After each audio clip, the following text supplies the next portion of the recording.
been involved with the school systems, you know what bullying is combat. Right? It is hands-on combat from the level of the individual interaction with the student up through all the bureaucracy with the teachers and administrators, and then the students' families. Also come into play, as many of you know, who are involved in the mentoring aspect of the student services as well. So I consider us all to be good fighters, and I'm going to use sort of an analogy with fighting to sort of explain through what I've done. So, detailing the background of the problem, you all have addressed head-on the dropout issue, and I think that that is right on. We can sort of argue again about the actual value of our education system and where that's going. And once we get students committed to learning, what are they actually learning? What are they learning for? And I think that's more a philosophical background that we can all answer. Are students in school just merely to get a job and be placed in the job market? Or are they in school to really enrich their lives and become better human beings? And I think your mentoring speaks to that. And collectively, I think we need to make certainly a little more strides into adding value and relevance to students in that way. But while we're fighting this fight, I have just a few words that I think certainly they've given me perspective, and it sort of led me through what I'm doing. So in economics, we have this thing called the production function. Right? In the production function, you use labor and capital. And essentially, you're looking at what can society produce once we merge together human labor with capital. Now, labor is behind everything. Labor has to create the tools that you use to actually put your labor behind in the first place. So labor is always the common denominator, right? So we're looking at human potential. And if human potential begins to drop off, all that we can potentially produce will eventually drop off. So every loss of potential is going to affect society in general, just from a production standpoint. We will no longer be able to produce the innovation, the technology, or even the bare subsistence if we don't have capital and labor. And again, labor is behind everything. So even from a macroeconomic standpoint, every loss of potential hurts us. Every single loss. And so addressing this dropout issue, addressing this education issue head on, I think is it's paramount for our civic problems for society. And you all are doing that fantastically. And I think that we all are investing in our youth to make sure that we don't get so many losses. And we go through the statistics. If a kid doesn't graduate high school, a few routes, 4 times more unemployment, it's 8 times more likely to be incarcerated. We jail over 2 million people already. We have over 1 million dropouts now to begin with. So the eventuality of not finishing education, as we all are familiar with, is something that hurts society in general. And again, it limits our productive ability as a society. So this fight that we're all engaged in, when you interact with a 14-year-old, or I don't know how old the ages are, the schools you go to, and they don't have a home that will foster them or allow them to do homework. They don't have, let alone a support system, but their life is just too distracted to even think about school. Then one of the hurdles we have to get through is how to make school extremely relevant. Right? When you have very basic human needs not being met, Pythagorean's theorem, grammar rules, those things typically go out the window because your basic human needs aren't being met. So we do have a challenge of relevance, and we're combating, poverty. We're combating the cyclic, what I call cyclic weapons of poverty. And those weapons we all know: incarceration, dropout rate, childlessness, crime, and vice. So those are sort of the weapons of mass destruction of poverty that we're all familiar with. Now, when we're combating, I like to make this analogy with someone you may be familiar with, and that's Bruce Lee. Bruce Lee is one of my favorite folks. And if anyone who doesn't have a background, brief background on Bruce Lee, 1940, he was actually born in San Francisco, then moved and grew up in Hong Kong. He learned Gung Fu, and I say Gung Fu on purpose. That's the Cantonese pronunciation of Kung Fu, which we're more familiar with, right? So he was trained in Kung Fu, and he comes over here at about age 18. He attends University of Washington, studies philosophy. And what he does there is he begins to merge philosophical background with what he's learned in martial arts. And his whole aim stems from a challenge that he received. So he came to the U.S. from Hong Kong under one of the most prominent masters of Kung Fu in Hong Kong, and he began teaching class. He began teaching class in Oakland, San Francisco. And word got back to his family and his friends in Hong Kong that he was teaching Chinese secrets to the Americans. They didn't like that too much. But Bruce Lee was unafraid to cross that cultural boundary. He was unafraid to switch context because he believed he was fighting a good fight. He believed that what he had to teach was more important than, maintaining cultural distinction. So already sort of automatically, young Bruce Lee, age 19, 20, was crossing cultural boundaries because he believed there was a fight much greater than what his cultural tradition suggested. So he was challenged to a fight with another prominent fighter that came actually from Hong Kong to San Francisco to actually fight him. And the deal was, if he lost, he had to stop teaching the Chinese Kung Fu to the Americans. So you can probably tell what happens. He wins the fight. He wins the fight in something like 3 or 4 minutes. But he was so disgusted with himself. And you may ask, why are you disgusted if you actually won? You beat the guy in 3 or 4 minutes. In his mind, the set positions, the formations, the moves, the defense mechanisms and strategies he learned in Kung Fu didn't apply to the real life fighting situation. He didn't like that Kung Fu was so poised. It was so set. It was set in its ways, the traditional Chinese fighting art. So what he did, although he won and he continued to teach, was he began to study and merge other fighting techniques. And what eventually came out of that is what we all are known now for, Jeet Kune Do. Jeet Kune Do is essentially the first mixed martial art. Bruce Lee, in this respect, is the father of mixed martial arts, which we all know today. But it's interesting to hear some of his comments on the development of Jeet Kune Do. And I'm going to share just a few quotes with you here. He says he called it Jeet Kune Do because he was using no way as a way and no limitation as the limitation. And sort of translated through in Cantonese, it means the way of intercepting fists. All right, so the way of intercepting fists.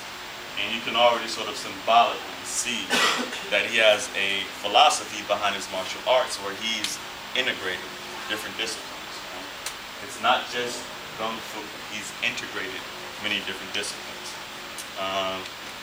He also says something that I think is great. There's a psychology behind fighting, and he says he realized the traditional art of Kung Fu in real life was not effective.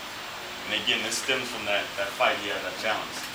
The traditional art of Kung Fu, he realized in real life is not effective.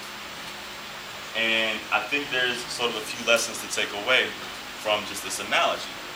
And that is, as a fighter, when you're up against a particular problem, having one set way to do something may not always serve you. You may win a couple of fights, a couple of challenges, but if you want to become a master fighter in this fight that we're fighting, I think one perspective to take is to be able to integrate multiple perspectives, be able to integrate across cultural contexts.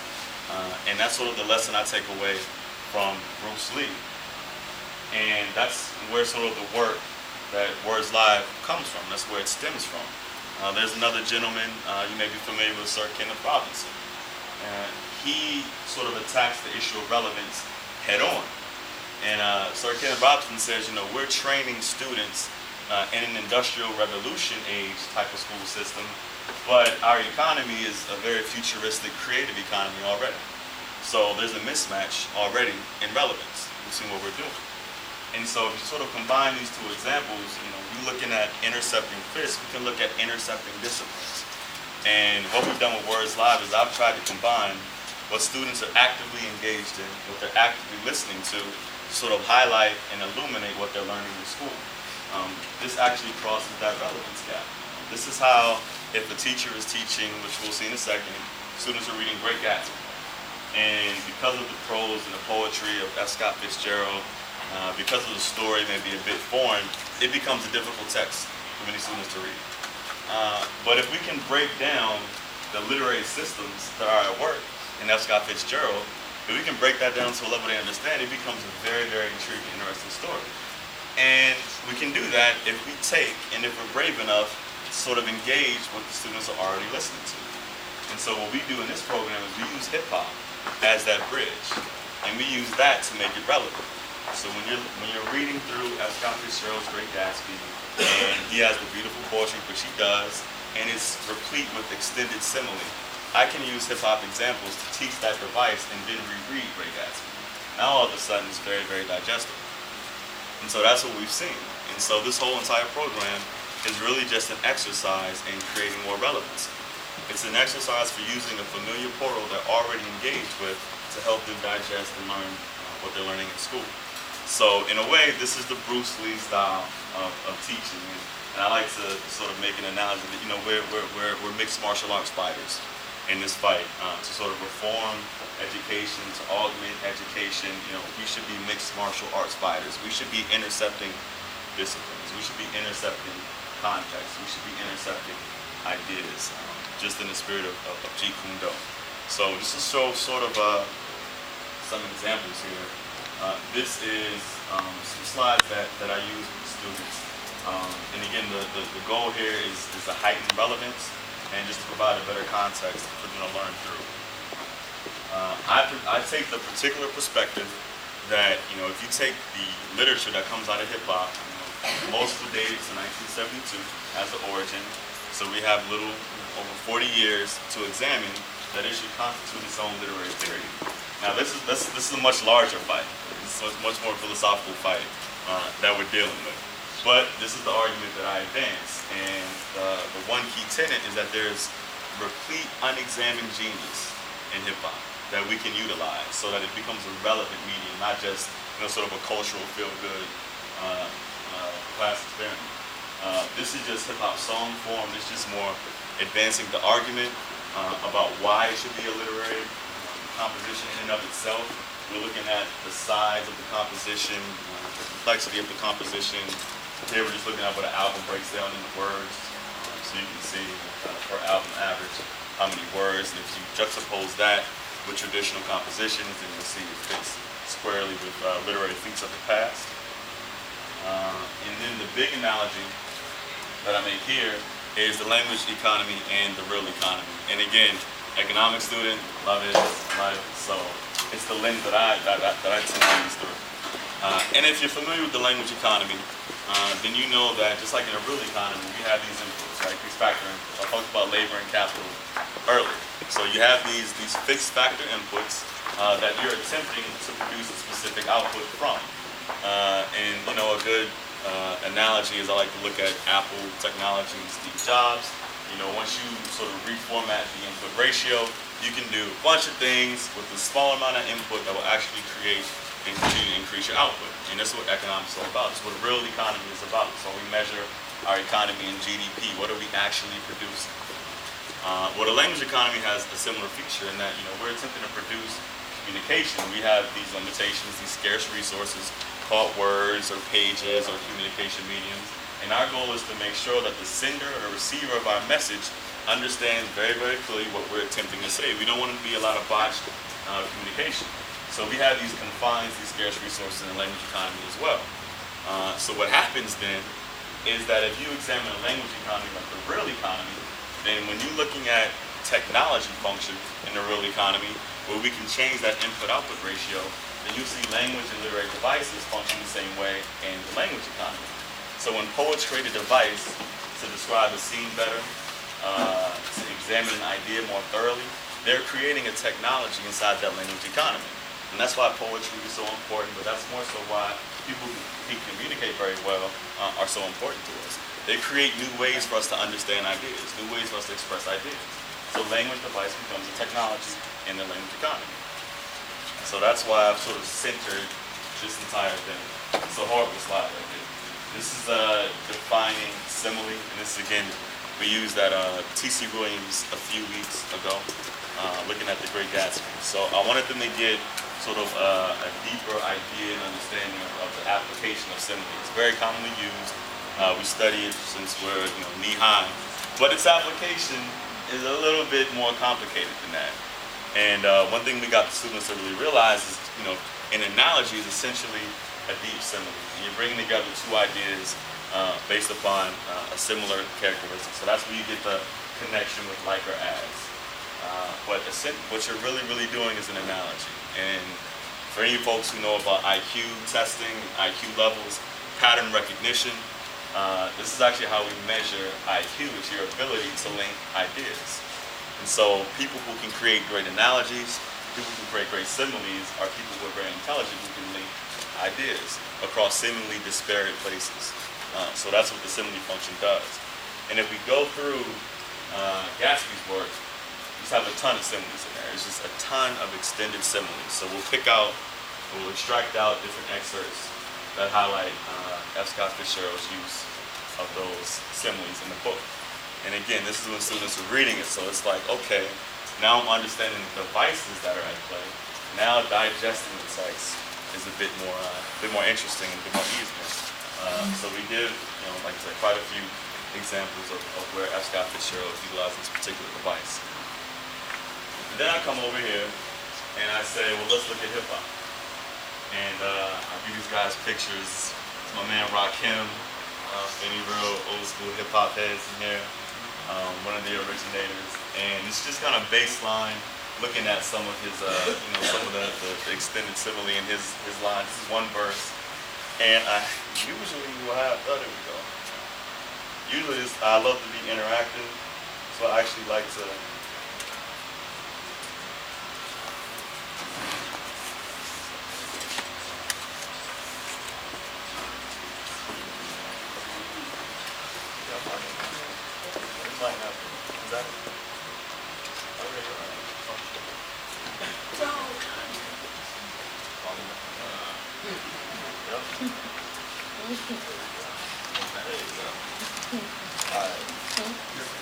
So we got onto another slide, but it's all good.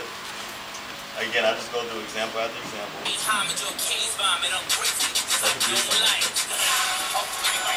So you know this is what they're listening to. This is Chief Keef's I Don't Like. Obviously it's edited, but this is Kanye's verse on that very same song.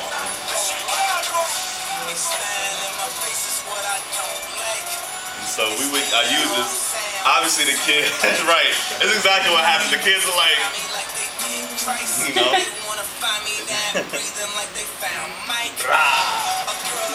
right? So the kids are hype already. They're like, yeah, I'm listening to that right now on my phone, my iPod. And so I'll say, well, let me take that verse real quick and let's go through it. And then I can pick out these examples where K is using these same devices that F. Scott Fitzgerald is using. And then I try to always get a bit deeper with it and throw them a curveball. And the kids at TC really grabbed a hold of this. This was just Andre 3000, one of my favorite rappers. So he uses this in an extremely unique way. And I think it's done on purpose to sort of highlight a deeper idea he was attempting to express. Good song, let it play. All these songs like 30-second clips.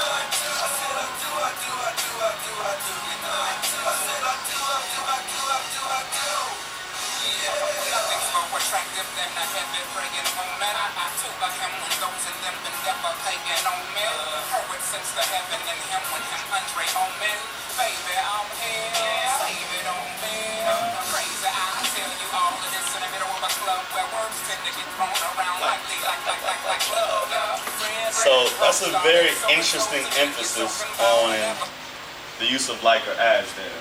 And he sort of invokes this idea about love and words being thrown around as if they were, an inanimate object, like love. And the meaning here is this whole song about I do. And, the thing I love about him, he's a brilliant writer. He takes it a few levels deep. So you get sort of the symbolism, but you get this layered meaning there. And, this whole song is about I do and being married. So he's actually talking about, what does it mean to love folks? He's throwing this idea around, like in clubs, people, casually making the comparison that we all just kind of throw it around, has no real meaning for us. So he actually uses this in a very unique way. So I give that to the students, and if we sit down and do exercise, like, does this qualify as an extended simile? Does this qualify based on what we read in school, based on what we read in text? based on what we looked at with S. Scott Fitzgerald, is disqualified. So we've begin examining hip hop lyrics, alongside or juxtaposed to the classics that they're reading in school. And so what we found is that the students really, obviously, much more engaged. It's great when we all know the kids because we work with them. The kid that never comes to class, doesn't have materials when he does show up, and doesn't participate, all of a sudden is on the edge of a seat, engaged, writing and reading in teams. And that I think bears witness to sort of this intensified relevance. This goal of being intercepting, using what they're familiar with, what they already know, to build that bridge so you can really give some valuable insight and some valuable ignition and fire into what they're learning, into why they're learning. And so this is kind of, this is just an example of some of the work that we do with Words Live. And so far so good. It's been extremely well received. I've been fortunate to have doors open like teachers and key administrators at the schools where I haven't had to sort of jump through the entire bureaucracy. Instead I'm setting up an entire organization, I can go straight to the kids. So I've been very blessed and very fortunate in that regard. But I do think that in the wake of increased standardization in our education system, right? You guys are all familiar with things like the Common Core coming on board. In the wake of extending standardization, I think that methods of increasing relevance for our students are going to be the way to go. And then I think sort of the second question is going to be, how do we make our education system as a whole more relevant for their real lives? Because again, the fight that we're fighting isn't just keeping students engaged. It's what's happening at home. It's what's happening at a systemic level in school. And it's what's happening, kids aren't dumb. They know they can spend their time either working or trying to get money some kind of way to help out rather than being in school, and that they're meeting and addressing their immediate needs. And if we can just create greater portals for relevance, I think that we can do a great job. And this is what I think is just one way to do that. And so my sort of challenge to you all, just like I used in the analogy, is to become more and more advanced mixed martial artists in this fight. Use the things that that they're listening to. Don't be afraid to get out of a set formation when you're addressing these issues and when you're combating these issues. Don't simply stick to one context. Be philosophical and what Bruce Lee said. Be a Jeet Kune Do education fighter. I would love to see that. But I would, most importantly, most assuredly love to work with you all, and I'm sort of looking forward to it. That's kind of all I got. So, any questions or anything?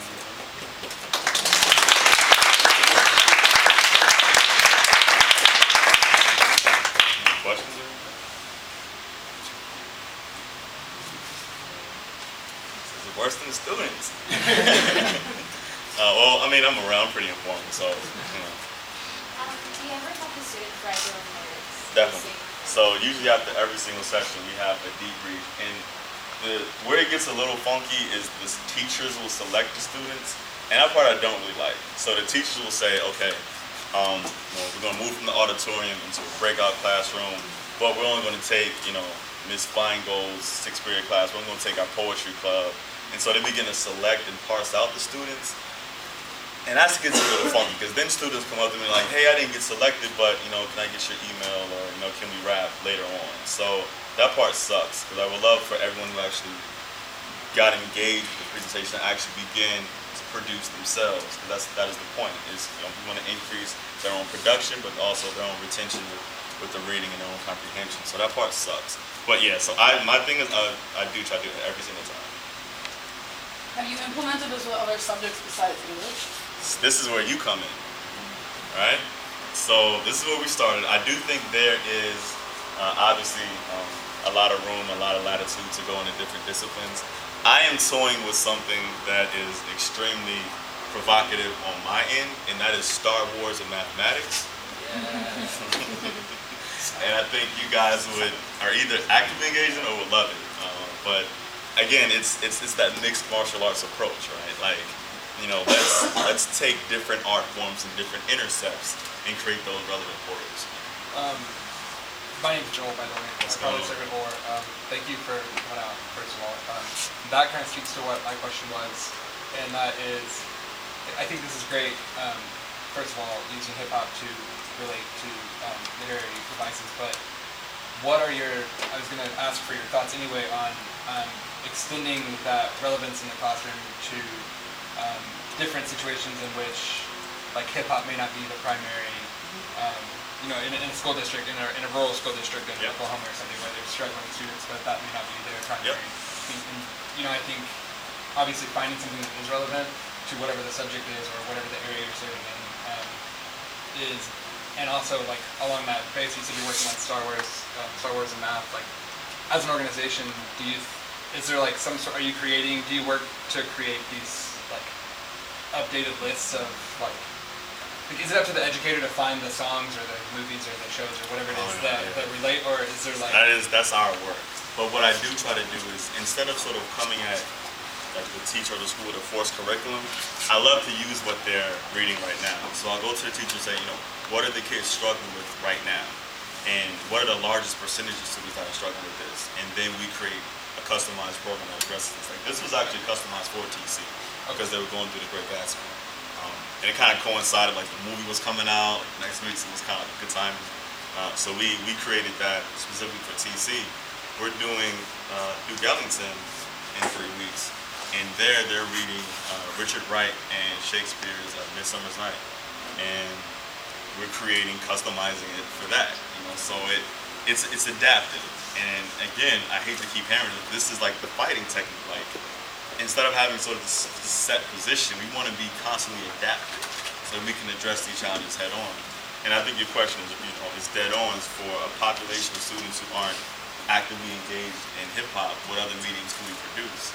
And so that's the whole thing is, using no way as the way and being extremely flexible and adaptive. So what are the students listening to? What are they actively engaged in? What sort of, some of the cultural tenets and commonalities right now, and see if we can extract something there to bridge that gap in some of the need to learn in school. Thank you. Quick question. My name is Chris. I'll be teaching next year, and I was just wondering, what is your target age group? It's been like 8th grade now. And I've run into issues like 6th and 7th grade because you still get, the perspective that I don't want my kid like exposed to like hip hop lyrics and depth, and hip hop as a genre doesn't have any, redeeming academic quality. So how is this even allowed in the classroom? So, but once you get above like 8th, 9th grade,